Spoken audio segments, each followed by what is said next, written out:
Welcome to the podcast for Retire Texas Style. We do have a special episode for you today. Steve had the opportunity to sit down with David Duley, founder of the Social Security Risk Score, answering that question, is Social Security going to be there? And if so, are there going to be any gaps? And how do you fill those income gaps? Without further ado, here is Steve Hoyle with David Duley.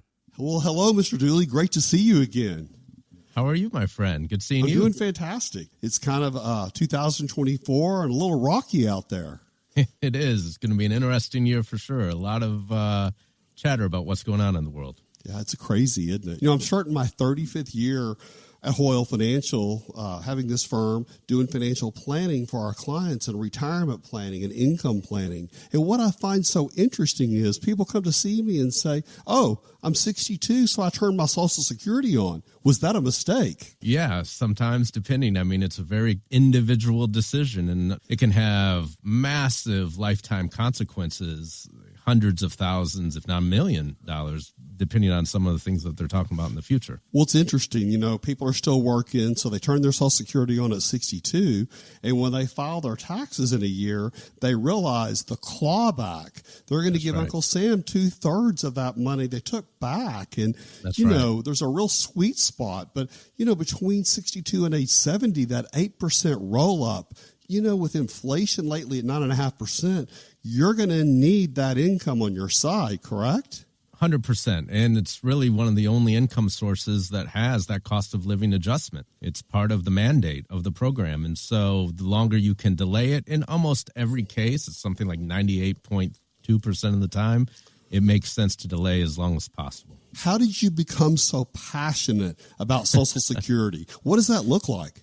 Yeah, it's an interesting story. And so I was fortunate enough to be born in Flint, Michigan. And for those of you that don't know, it was the birthplace of General Motors. So all my friends and family were somehow involved in the automobile industry as I grew up. And Flint fell on hard times, you know, more recently in the water world. But, you know, back when I was growing up, about all the layoffs happening with General Motors and this idea that General Motors could go bankrupt would be sacrilegious to even talk about when I was growing up. That could never happen, right? And so a lot of my family and friends counted on General Motors to come through with their promises, especially their retirement promises, their pension promises. And lo and behold, most of that was renegotiated or gone in some form or fashion. And so I grew up with this idea that working for a large company was risky because I grew up in Flint. And so I became an entrepreneur when I was 23 and built and sold a bunch of companies and was very fortunate in that regard. And again, why am I so passionate about Social Security? I was on a flight and this couple sitting behind me, probably in their late 60s, early 70s, were talking. They didn't like the direction of America. They didn't like what was going on, all the spending, and what's going to happen when Social Security runs out of money. And as a younger guy, I thought, well, you know, I just didn't assume Social Security was going to be there for me, rightly or wrongly. I just didn't plan on it. And what was familiar was not what they said, but the fear in their voice. It was the same fear I heard growing up in Flint, Michigan. Is General Motors going to lay us off? You know, is that even possible? Are they going to go bankrupt? Is that even possible? And so I thought to myself, certainly there's, you know, some technology out there. Certainly there's some financial products out there that can serve as, you know, a tool, an insightful tool to find out, would they be exposed to Social Security cuts? Is there a way to fill that gap if those Social Security cuts, in fact, happen? And I found out really that didn't exist. And so that really started about 5 years ago, my mission to bring those tools and products to the marketplace so people, at the end of the day, their retirement plan isn't subject to political football. So they have insight and control into what is a massive retirement income source, even if you've done all the right things, even if you've saved a couple $1 million, Social Security is going to play a big role in your retirement income plan. Well, I mean, I really think that you're changing the space of Social Security. You know, one of the products that I use so much in my toolbox for clients that you develop has, if Social Security reduces by 3%, all of a sudden it has a makeup. It's huge to make up that gap with Social Security. And I mean, I think that's really changing. And two types of people come to see me. You know, I've had people asking since I got in this business at age 25, is Social Security going to go away or be reduced? And I used to say, absolutely not, because the people that vote are on Social Security. But today, David, I don't feel that way at all. I mean, if you look right on your Social Security statement, he says if things don't change by 2033, whoops, it's going to really erode. Can you expand on that? Yeah, absolutely. When I started this journey 5 years ago, I was in the same camp that you were once in, which was, I don't think that they're going to probably change really anyone at or near retirement, right? That would be political suicide. And as I dove into the material, as I talked to other experts, as I looked at think tanks, opinions, and you look at the changing power of the electorate, the demographic change that's going on. And so baby boomers represented about half of the electorate 4 years ago in the election. And so when you forecast, if we can agree that the government's going to wait sort of to the last minute to fix anything, they're going to use Social Security as a wedge, in politics and debates, et cetera. We're going to hear a lot about it for a long time. I don't believe they're going to get ahead of the problem. It's going to wait to the last minute. So who's in charge now? It's 2033. Who's in charge? Well, guess what? The baby boomers are about 20% of the electorate now. And the younger generations are now in charge, and all the data shows that they don't believe so. They're going to get Social Security anyways. If you're worried about it when you're at or near retirement, imagine what a 35-year-old believes. They don't think they're going to get it all. And their priorities, if there's going to be any sort of increased taxes, is going to be to fund free childcare, free college education, loan forgiveness, climate change. And so the last thing on their minds is bailing the boomers out. This is where the whole OK Boomer movement has come from. And so the demographics and the power are shifting that I actually believe those at or near retirement, and if they are of certain assets, are certainly within the bullseye of Social Security cutters. That's exactly right, David. People retire, they tell me Medicare is free. Absolutely not. I have people file their taxes the first time and, oh my gosh, I paid this huge fee for Medicare. Absolutely you did. And what I believe after doing this for 35 years is the same thing's going to happen with Social Security. I mean, people are all of a sudden going to hit with this huge fee because it's the difference between the haves and the have-nots. We have to figure out a way to shore Social Security up. And, with this election we're having coming up, it's a huge hot potato. It is. I don't care whether you're red, whether you're blue, or you're purple. We as Americans have to come together and fix the Social Security to make sure it's there for generations. And, raising the retirement age, I don't think it's an option. Do you? No. The math just doesn't work. I mean, the scope of the problem in the changing demographics, we just entered peak 65, right? Where you have this huge bubble of people retiring at age 65. And the demographics don't line up because there's such a huge amount of people going on the payroll of Social Security, right? So it's another check. It's a monthly check. So they're going on payroll. And then you have less and less workers paying into that payroll. So now we're pulling down on the reserves, right? We're paying out more than we're bringing in. And that never changes under the current system. The math just simply does not work. And, you have some people say, well, we can inflate our way. Well, you can't inflate your way because it's cost of living adjusted. It matches inflation. So again, the math doesn't work. And so to your point, politically, what is written on the Social Security statement, this in the year 2033, there'll be a 25% reduction, I think is very unlikely to happen. But what will happen is there will be a targeted, what I would say probably means testing for maybe the top 20% of people that have income and assets. And most people, those are the people listening right now. Those are the people that have saved some money. Those are people who have done all the right things. And all we have to do is just look simply back a few years ago to COVID stimulus and say, how did the government start means testing there? Well, they said $75,000, you start getting means tested to $100,000 of income, then you get no COVID stimulus. And they didn't have to ask you. They had all that information. And so politically, means testing is probably going to be the first shoe to drop, but there's just not enough liquidity there. Right. And then it's going to be more of a mass market solution. Exactly. Well, if you think about it, you can turn Social Security on at 62, that sweet spot between 66 and 67, full retirement age, where you can take Social Security and you don't have a clawback for earning too much. But, when you think about your Social Security bucket roll up from 62 all the way to age 70. As you said earlier, it makes such a huge difference. But I think where the rubber meets the road and where I met you is, we work with clients all across Texas. We have offices scattered across Texas, and we sit down every day and use your magic formula for the risk analysis for Social Security. And I really think it's opened the mind so much of our clients. And in the planning phase, we look at estate planning, we look at tax planning, income planning, growth, all those different things. But knowing your risk score for Social Security is so huge. Tell us about this and how it works. Yeah, I think you've set it up perfectly. When you go to most advisors, they'll talk about 4 primary risks: longevity risk, market risk, inflation risk, and medical risk, like long-term care type event. But what we're talking about is, and what a lot of people are beginning to think, and I think we're sort of leading the conversation in the country about, is this new risk called policy risk.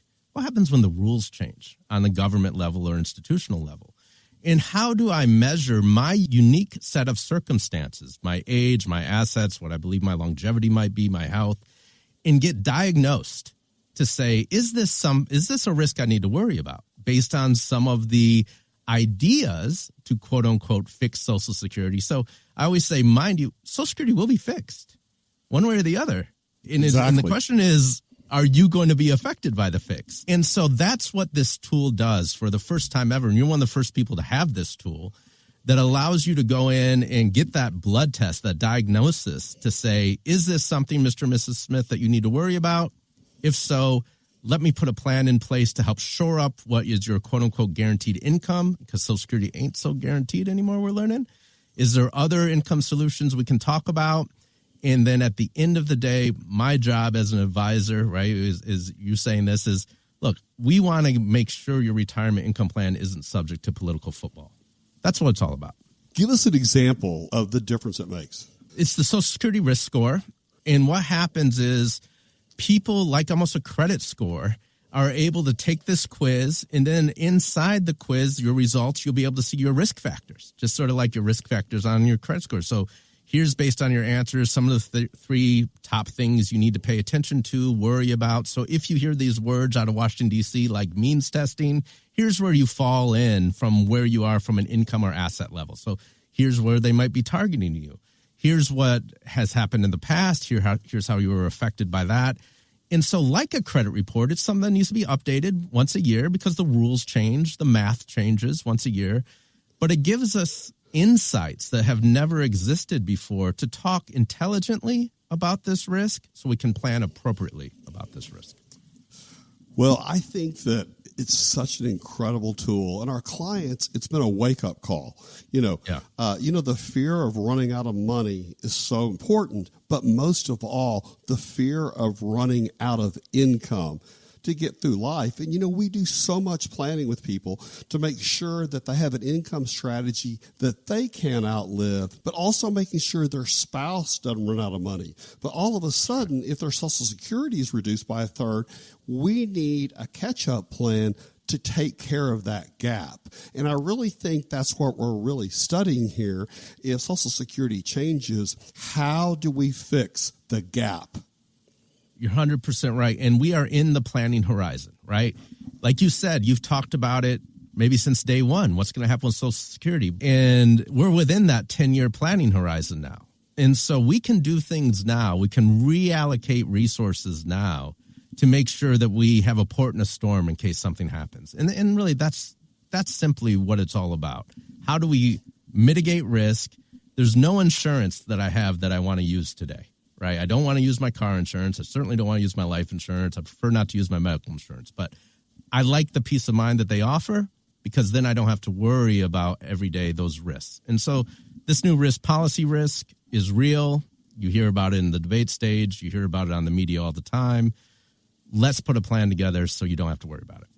That's exactly right, David. I love to sit down with people and they insure their life. They insure their car. They insure their house. They insure their health. They even insure their cell phone, but they don't insure that income stream. That's the goose that lays the golden egg for the rest of your life.